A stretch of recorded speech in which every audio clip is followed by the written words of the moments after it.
Hello students, today's topic is past continuous tense of class 6 English grammar. I will explain rules and uses of past continuous tense line by line in Hindi. Past continuous tense को हिंदी में भूतकाल कहा जाता है और continuous tense अगर हम बात करें तो कॉन्टिन्यूस टेंस का मतलब होता है जो काम किया जा रहा था। तो पास्ट कॉन्टिन्यूस टेंस से हमें पता चलता है जो काम भूतकाल में किया जा रहा था, यानी भूतकाल में जिस काम को किया जा रहा था, जो काम अभी भी जारी था। So let's start with the topic past continuous tense. First sentence है they were buying vegetables yesterday. वे कल सब्जियां खरीद रहे थे। Was he is listening to music when I entered. क्या वह म्यूज़िक सुन रहा था जब मैंने वहाँ प्रवेश किया। While Pari was sleeping last night someone stole her bicycle. जब परी पिछली रात सो रही थी तो किसी ने उसकी जो साइकिल है उसको चुरा लिया।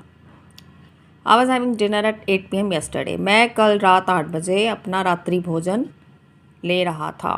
The verbs used in the above sentences are in the past continuous tense. जितने भी वर्ब यूज़ किए गए हैं इन सेंटेंसेज में वो सारे किस में हैं? पास्ट कॉन्टिन्यूस टेंस में।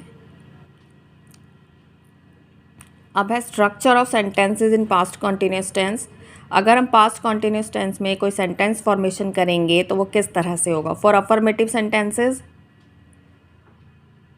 अफर्मेटिव सेंटेंसेज वो होते हैं जिसमें किसी की स्वीकृति होती है काम को करने में, जिनमें नो, नॉट जैसे नेगेटिव वर्ड्स नहीं आते, जिन्हें आप सकारात्मक वाक्य कहते हो हिंदी में। अब इनका सेंटेंस फॉर्मेशन है subject plus was verb plus first form of the verb plus ING plus object या rest of the sentence. Continuous tense की पहचान क्या होती है? वर्ब की फर्स्ट फॉर्म में ING लगा होता है। प्रेजेंट होगा तो ISMR होगा और पास्ट होगा तो वॉज वर्ब। तो यहाँ है सब्जेक्ट यानी कर्ता जो काम को कर रहा है, उसके बाद वॉज या वर्ब सब्जेक्ट के अकॉर्डिंग, उसके बाद first form of the verb आएगा और उसमें ING होगा और फिर rest of the sentence. The mason was building the house. यहाँ जो द मैसन है वो है सब्जेक्ट यानी कर्ता जो काम को कर रहा है और वो सिंगुलर है इसलिए उसके साथ वॉज का यूज़ हुआ है। फिर बिल्डिंग, बिल्ड और उसके साथ ING लगाई गई है एंड देन द हाउस यानी जो मज़दूर था वो बिल्डिंग बना रहा था, घर बना रहा था। The girls were talking in the park. The girls है सब्जेक्ट, वर उसके साथ यूज़ किया है क्योंकि जो गर्ल्स हैं वो प्लूरल है। फिर है वॉकिंग यानी वॉक प्लस ING, उसके बाद इन द पार्क यानी जो लड़कियां थी वो पार्क में वॉक कर रही थी। तो teachers were preparing our test. The teachers है सब्जेक्ट और टीचर्स प्लूरल है इसलिए उसके साथ वर का यूज़ हुआ है। प्रिपेयरिंग, प्रिपेयर प्लस ING अगर हम लिखेंगे तो वो प्रिपेयरिंग बनेगा। अवर टेस्ट है उसका ऑब्जेक्ट या रेस्ट ऑफ द सेंटेंस। जो अध्यापक थे वो हमारा टेस्ट तैयार कर रहे थे। We were flying to Berlin yesterday in the evening. We है सब्जेक्ट और वी प्लूरल है इसके लिए उसके साथ वर आया है। फिर फ्लाइंग, फ्लाई के साथ ING और to Berlin yesterday in the evening. हम कल शाम को बर्लिन के लिए उड़ान भर रहे थे। अब है for negative sentences. Negative sentences की क्या पहचान है? उनमें नो या नॉट वर्ड का यूज़ किया जाता है जिसे हिंदी में नकारात्मक वाक्य कहते हैं। Subject was verb plus note plus first form of the verb plus ING plus rest of the sentence. Keshav was not cheating in the exam. Keshav है सब्जेक्ट और केशव सिंगुलर है इसलिए वॉज का यूज़ हुआ है क्योंकि ये नेगेटिव सेंटेंस है। उसके बाद नॉट है, फिर चीटिंग यानी cheat plus ING in the exam. Keshav was not cheating in the exam. Keshav exam में चीटिंग नहीं कर रहा था। We were not sleeping at 6 PM yesterday। We है सब्जेक्ट, वर है क्योंकि वी प्लूरल है इसलिए वर का यूज़ हुआ है। नॉट क्योंकि ये नेगेटिव सेंटेंस है और sleeping sleep plus ING at 6 PM yesterday। हम कल शाम को 6 बजे नहीं सो रहे थे। Third, they were not studying. They है सब्जेक्ट और प्लूरल है इसलिए वर का यूज़ हुआ है। नेगेटिव सेंटेंस है इसलिए नोट का यूज़ हुआ है, और स्टडी प्लस आईएनजी होता है स्टडिंग। वे नहीं पढ़ रहे थे।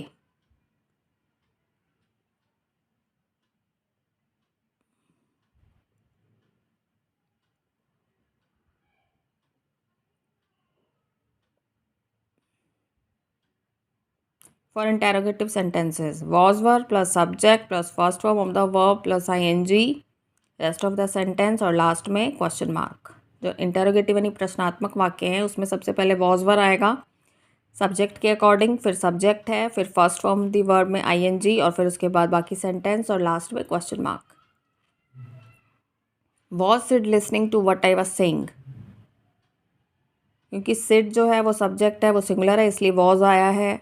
फिर लिसन प्लस आईएनजी वो है listening to what I was saying, क्या सिड सुन रहा था जो मैं उसे कह रहा था। वर यू ईटिंग मैंगोज, वर है क्योंकि जो सब्जेक्ट है यू वो प्लूरल है, उसके बाद और वैसे भी यू के साथ प्रेजेंट में आर और पास्ट में वर यूज़ किया जाता है। उसके बाद ईट प्लस आईएनजी और फिर मैंगोज। क्या तुम आम खा रहे थे। Were they going for a picnic, अब वर है प्लूरल, सॉरी दे प्लूरल है इसलिए वर का यूज़ हुआ है। Going go plus ING for a picnic, class में क्वेश्चन मार्क। क्या वे पिकनिक के लिए जा रहे थे।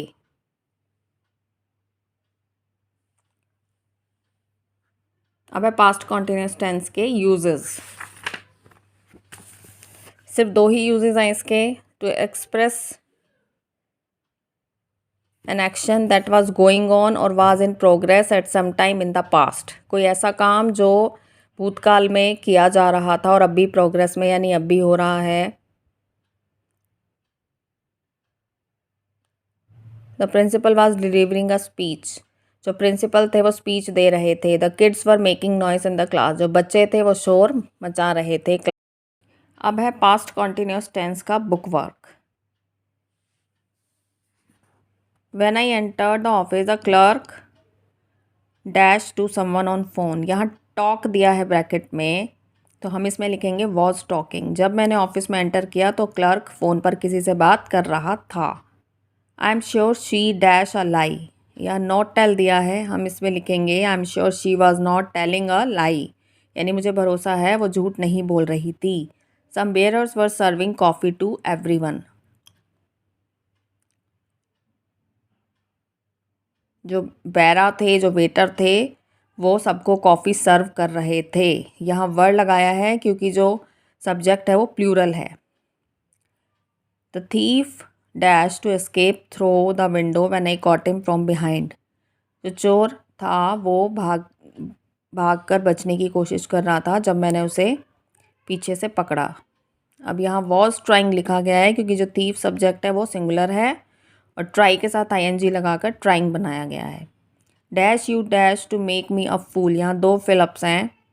वर you trying to make me a fool, क्या तुम मुझे मूर्ख बना रहे थे। When I first met her she dash in a small school, यहाँ लिखा है हमने वॉज स्टडिंग, यानी जब मैं उसे पहली बार मिला वो एक छोटे स्कूल में पढ़ रही थी। शी सब्जेक्ट है वो सिंगुलर है इसलिए वॉज का यूज़ हुआ है, और स्टडी है, स्टडिंग कैसे बना, study plus ING. It dash late so they left, it was getting late so they left, यानी बहुत देर हो रही थी इसलिए वो चले गए। डैश ही डैश मैडम, यहाँ टू फिलअप्स हैं। Was he not lying madam, क्या वह झूठ नहीं बोल रहा था। यहाँ पहले वॉज लिखा गया है क्योंकि इंटरोगेटिव सेंटेंस है और ही जो है वो सिंगुलर सब्जेक्ट है। Mother dash to someone over the telephone, mother was talking to someone over the telephone, यानी जो मदर हैं वो फ़ोन पर किसी से बात कर रही थी। यहाँ वॉज लिखा गया है क्योंकि मदर सिंगुलर सब्जेक्ट है और टॉकिंग है talk plus ING. He was nervous as he dash to explain the reason of his absence, यानी वो नर्वस था जब उसने अपने ना आने का जो रीज़न था उसे एक्सप्लेन किया। यहाँ हमने वॉज ट्राइंग लिखा है क्योंकि जो सब्जेक्ट है वो सिंगुलर है और ट्राइंग है, ट्राई के साथ आईएनजी लगाकर हमने ट्राइंग लिखा है। They dash to leave this company after the incident, यहाँ हमने वर्ब प्लानिंग लिखा है क्योंकि दे प्लूरल सब्जेक्ट है और जो प्लान है उसमें आईएनजी लगाकर प्लानिंग लिखा गया है।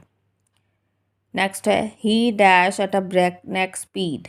यहाँ ड्राइव दिया है ब्रैकेट में, हमने उसके साथ वॉज ड्राइंग लिखा है फिलअप्स में, वॉज ड्राइविंग, क्योंकि ही जो है सिंगुलर सब्जेक्ट है और ड्राइव में आईएनजी लगाकर ड्राइविंग लिखा गया है। जब आप ड्राइविंग लिखोगे, ड्राइविंग बनाओगे तो जो ई हट जाएगा उसकी जगह आईएनजी आ जाएगा। यानी वो बहुत तेज़ स्पीड से गाड़ी चला रहा था। ब्रेक नेक का मतलब है यानी जो गर्दन तोड़ने वाली स्पीड है, इसका मतलब बहुत तेज़ speed. She dash to persuade me but failed. यहाँ हमने वॉज ट्राइंग लिखा है क्योंकि जो शी है वो सिंगुलर सब्जेक्ट है और ट्राई में आईएनजी लगाकर ट्राइंग बनाया गया है। He dash anywhere as we thought, was not going anywhere as we thought.